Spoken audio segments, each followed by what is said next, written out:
ইসির সীমানা নিয়ে আপত্তির শুনানি আজ চলছে। সেখানে নির্বাচন কমিশনে আছেন সহকর্মী ফারজানা আক্তার।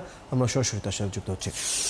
ফারজানা, ইসিতে সীমানা নিয়ে আপত্তির শুনানির খবর কি আছে আপনার কাছে? এছাড়া আজ ত্রয়োদশ জাতীয় সংসদ নির্বাচনের রোডম্যাপ ঘোষণা করার ব্যাপারে কোনো কর্মসূচি বা কোনো তথ্য আছে কি?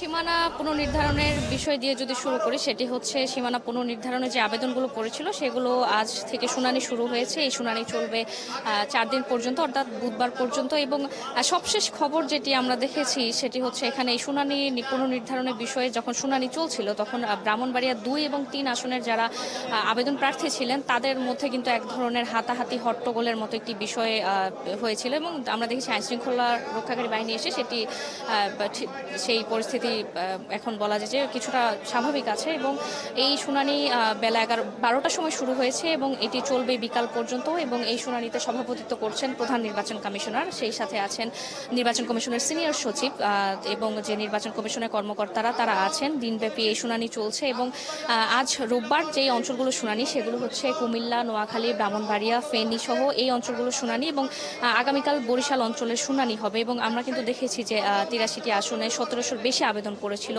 এবং এইবার সীমানা পুনর্নির্ধারণে আমরা যেমনটি দেখেছি সবচেয়ে বেশি যে পরিবর্তন সেটি হচ্ছে বাগেরহাটে এবং গাজীপুরে এসেছে। গাজীপুরে একটি আসন বেড়েছে এবং বাগেরহাটে একটি আসন কমেছে। এবং এক্ষেত্রে আসলে যেসব আসনে কিছুটা পরিবর্তন এসেছে সেসব আসনে আমরা দেখেছি বিগত সময়গুলোতে বেশ কিছুদিন ধরে কিন্তু বিভিন্ন রাজনৈতিক দল তারা ব্যক্তিগতভাবে বা দলগতভাবে এসে তারা আবেদন করেছেন, কারণ তাদের এক ধরনের যে প্রত্যাশা ছিল সেই প্রত্যাশা তারা অনেকে বলছে পূরণ হয়নি। এই কারণেই তারা আবেদন করেছে। সেই আবেদনের শুনানি চলছে এবং শুনানি শেষে আসলে বোঝা যাবে যে আসলে কার সেই আবেদন শেষ পর্যন্ত ইসি রাখলো এবং কার আবেদন আসলে নাকচ করে দিল। এবং পাশাপাশি আরেকটি বড় বিষয় সেটি হচ্ছে যে ত্রয়োদশ জাতীয় সংসদ নির্বাচনের যে রোডম্যাপ সেটি কিন্তু বলা যায় চূড়ান্ত পর্যায়ে রয়েছে। এবং আমরা গত সপ্তাহেও জানিয়েছিলাম যে এই সপ্তাহে নির্বাচনী রোডম্যাপ দেওয়া হবে। এবং আমি ইসি সূত্রে যতটুকু জানতে পেরেছি নির্বাচনী রোডম্যাপ চূড়ান্ত হয়ে আছে, তবে এটি শুধুমাত্র ঘোষণার বাকি। এবং নির্বাচন কমিশন সচিব আমাদের যেটি জানিয়েছেন যে এটি আজকের মধ্যে ঘোষণা হতে পারে এবং আজকের মধ্যে না হলে হয়তো আগামীকাল ঘোষণা করা হবে। এবং আমরা জানি যে রোডম্যাপে যে বিষয়গুলো থাকে, রাজনৈতিক দলের নিবন্ধন,